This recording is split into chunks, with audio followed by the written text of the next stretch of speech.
सुप्रभात बच्चों, कैसे हैं आप सब? उम्मीद करती हूँ आप सब अच्छे होंगे। तो बच्चों, आज की कक्षा में हम पढ़ने वाले हैं अध्याय नंबर 2, जिसका शीर्षक है जहाँ चाह वहाँ राह। तो बच्चों, सबसे पहले हम पढ़ेंगे पाठ परिचय। प्रस्तुत पाठ में बताया गया है कि यदि मन में कुछ करने की दृढ़ इच्छा हो तो रास्ते स्वयं बन जाते हैं। यानी कि बच्चों, इस अध्याय के माध्यम से हमें क्या बताया जा रहा है कि अगर हमारे मन में कुछ करने की दृढ़ संकल्प हो कि हमें ये करना ही है, हमें ये चीज करके ही दिखानी है, तो हमारे जो रास्ते हैं वो अपने आप खुल जाते हैं।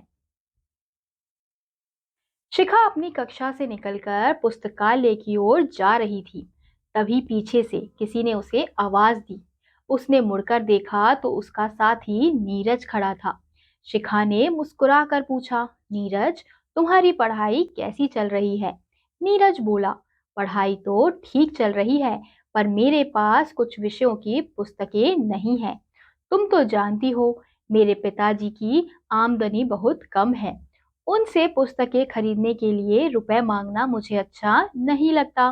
तो बच्चों, अब इस अध्याय में शिखा नाम की एक लड़की है जो कक्षा से निकलकर पुस्तकालय की ओर जा रही है। अब उसके स्कूल में एक पुस्तकालय होगा, आप सबके स्कूल में भी पुस्तकालय, जिसे हम लाइब्रेरी कहते हैं, वो होता है। तो शिखा जो है वो पुस्तकालय की ओर जा रही होती है, तभी उसे पीछे से आवाज लगाता है उसका दोस्त, जिसका नाम क्या होता है? नीरज होता है। शिखा ने मुस्कुराकर पूछा कि नीरज, तुम्हारी पढ़ाई कैसी चल रही है? फिर नीरज क्या बोलता है कि पढ़ाई तो अच्छी चल रही है, लेकिन मेरे पास कुछ विषयों की पुस्तकें अभी भी नहीं है। और तुम तो जानती हो कि मेरे पिताजी की जो आमदनी है, यानी कि वो उनका जो व्यय है वो बहुत ज्यादा कम है, तो इसलिए मुझे उनसे पुस्तकें के लिए पैसे मांगना अच्छा नहीं लगता है। शिखा ने कहा, हमारे विद्यालय में ऐसे बहुत से विद्यार्थी हैं जिनके लिए नई पुस्तकें खरीदना बहुत मुश्किल है। मैं सोचती हूँ कि क्यों ना उनके लिए एक पुस्तक बैंक खोला जाए। तो शिखा यहाँ पर क्या बोलती है बच्चों कि अब जैसे तुम्हें दिक्कत है, वैसे ही यहाँ पे मैं देखा है कि बहुत सारे बच्चों को हमारे विद्यालय में पुस्तकें नहीं मिल पाती हैं, क्योंकि उनकी जो आय होती है, उनके पिता की जो आय होती है, जो आमदनी होती है, वो बहुत ज्यादा कम होती है। तो इसलिए वो क्या सुझाव देती है कि मैं सुझाव दे रही हूँ, मतलब मैं सोच रही हूँ कि क्या खोला जाए? पुस्तक बैंक खोला जाए। नीरज ने कहा, तुम भला अकेले क्या कर सकती हो? पुस्तक बैंक खोलना सरकार का काम है। यदि वह कुछ करे तो इस समस्या से छुटकारा पाया जा सकता है। तो नीरज क्या कहता है कि अब अकेले तुम क्या कर सकती हो, क्योंकि वो तो एक छोटी सी बच्ची है। हाँ, उसका सुझाव अच्छा तो था, लेकिन नीरज क्या कहता है कि तुम अकेले कुछ नहीं कर सकती, ये काम किसका है? सरकार का है। सरकार ही इसको पूरा कर सकती है। नीरज, छोटी छोटी बातों के लिए सरकार का मुंह ताकना ठीक नहीं है। हमें खुद भी आगे आना चाहिए। अपनी सहायता स्वयं करने से हमारी उन्नति शीघ्र होती है। तो शिखा नीरज को क्या कहती है कि हमें छोटी छोटी बातों के लिए सरकार का मुंह नहीं देखना चाहिए, यानी कि सरकार का इंतजार नहीं करना चाहिए कि सरकार ये काम करेगी तो ही हम इससे छुटकारा पाएंगे। लेकिन उसने क्या कहा कि कुछ कुछ काम हमें खुद भी कर लेने चाहिए। अगर हम कुछ सोच रहे हैं और अगर कोई वो चीज अच्छी है, अगर हम कुछ अच्छा करने का सोच रहे हैं, तो वो काम हम खुद भी कर सकते हैं। अपनी सहायता स्वयं करने से हमारी उन्नति शीघ्र होती है, शिखा ने दृढ़ता से कहा। तो शिखा क्या कहती है कि अगर हम अपनी सहायता खुद ही करेंगे, स्वयं ही करेंगे, तो हम क्या करेंगे? हमारी जो उन्नति है वो शीघ्र होगी, यानी कि हमारी जो उन्नति है, हम ज्यादा जल्दी हम उस उन्नति को प्राप्त कर पाएंगे। नीरज ने हंसते हुए कहा, शिखा, पुस्तक बैंक खोलने के लिए हजारों रुपयों की जरूरत होती है। इतनी रकम भला हम कहाँ से लाएंगे? तो नीरज हंसते हुए क्या कहता है कि हम पुस्तक बैंक खोल भी लें तो उसके लिए क्या चाहिए होंगे? बहुत ज्यादा पैसे की जरूरत होगी। तो इतने सारे पैसे हम कहाँ से लाएंगे? शिखा यह सुनकर मुस्कुरा दी। वह बोली, इंसान चाहे तो सब कुछ कर सकता है। नीरज हंसते हुए बोला, तुम चाहो तो बहुत कुछ कर सकती हो, पर अभी तो मुझे बस एक पुस्तक की आवश्यकता है। तो शिखा यह सुनकर मुस्कुरा देती है और वो मुस्कुराते क्या बोलती है कि अगर इंसान अगर कुछ चाहता है, सच्चे दिल से चाहता है कुछ करना, तो वो कुछ भी कर सकता है। तो नीरज क्या बोलता है कि तुम अगर कुछ भी चाहो तो तुम भी कुछ भी कर सकती हो, लेकिन अभी मुझे फिलहाल एक पुस्तक की जरूरत है। उसके बिना मेरा अध्ययन रुक रहा है। उसके बिना मेरा अध्ययन रुक रहा है। शिखा चलते हुए बोली, चिंता मत करो, तुम्हें जो पुस्तक चाहिए घर आकर मुझसे ले लेना। तो वो क्या बताता है कि वो जो पुस्तक मेरे पास नहीं है, नीरज बोलता है कि जो पुस्तक मेरे पास नहीं है उसकी वजह से जो मेरा अध्ययन है यानी कि जो मेरी पढ़ाई है वो रुक रही है, मैं नहीं पढ़ पा रहा हूँ। तो शिखा उसे चलते हुए बोलती है कि तुम चिंता मत करो, तुम्हें जो भी पुस्तक चाहिए तुम मेरे घर आके मुझसे ले लेना। अगले दिन शिखा ने अपनी अध्यापिका को बताया कि वह एक पुस्तक बैंक खोलना चाहती है, जिसमें निर्धन विद्यार्थी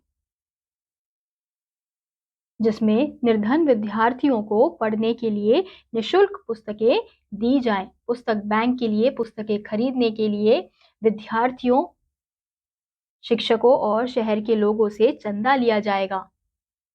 तो अगले दिन जो शिखा है वो अपनी अध्यापिका को ये बात बताती है कि वो क्या सोच रही है कि पुस्तक बैंक खोला जाए। किसके लिए? निर्धन लोगों के लिए, यानी कि जिसके पास पैसे कम है, जो पुस्तक नहीं खरीद सकते, तो उनके लिए हम क्या खोले?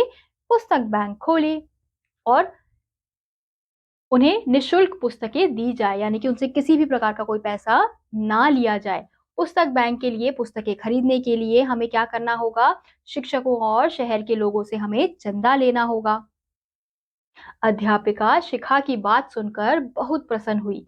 उन्होंने कहा, शाबाश शिखा, जो काम सरकार करना चाहती है उसे पहले ही आरंभ करके हम एक अच्छा कदम उठाएंगे। मैं तुम्हारे इस विचार से सहमत हूँ। तो जब अध्यापिका शिखा की बात सुनती है तो वो बहुत ज्यादा खुश हो जाती है। तो वो क्या बोलती है कि शाबाश शिखा, जो काम सरकार को करना चाहिए अगर वो काम हम पहले कर दे तो ये बहुत ही अच्छा कार्य है और मैं इस बात से बहुत ज़्यादा खुश हूँ। अगले दिन स्कूल के विद्यार्थियों और अध्यापक अध्यापिकाओं की एक सभा बुलाकर पुस्तक बैंक खोलने का प्रस्ताव रखा गया। सभी लोग इस प्रस्ताव से सहमत थे।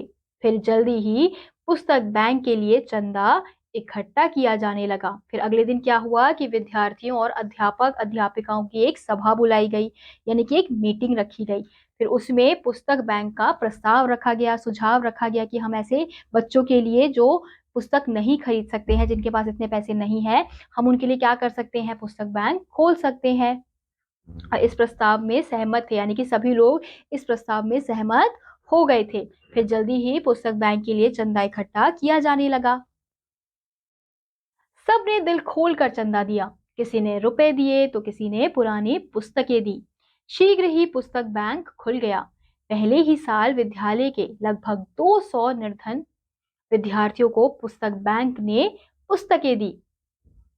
तो हम यहाँ देख सकते हैं कि धीरे धीरे सबको चंदा मिलने लगा था, यानी कि बहुत सारा चंदा इकट्ठा हो गया था, क्योंकि बहुत सारे लोग इस सुझाव से सहमत थे, इस सोच से सहमत थे। तो इसलिए बहुत सारे लोगों ने चंदा दिया।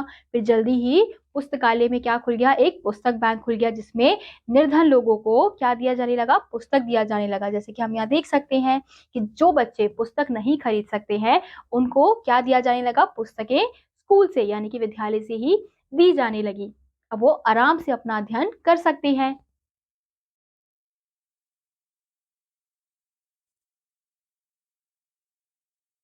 बच्चों, क्या आप जानते हैं कि यह पुस्तक बैंक कहाँ खोला गया था? गुजरात में बनासकांठा गुजरात में बनासकांठा नाम का एक जिला है। इसी जिले के एक छोटे से हाई स्कूल में यह पुस्तक बैंक खोला गया। यह बैंक इस बात का उदाहरण है कि हम चाहें तो स्वयं अपने लिए आगे बढ़ने का रास्ता बना सकते हैं। याद रखें कि जहाँ चाह होती है वहां राह निकल ही आती है। तो बच्चों, ये जो कहानी हमें दी गई है इस अध्याय में, वो कहाँ की है? गुजरात के बनासकांठा नाम एक जिले की है। उस जिले में एक विद्यालय है, वहां पर ये पुस्तक बैंक खोला गया था।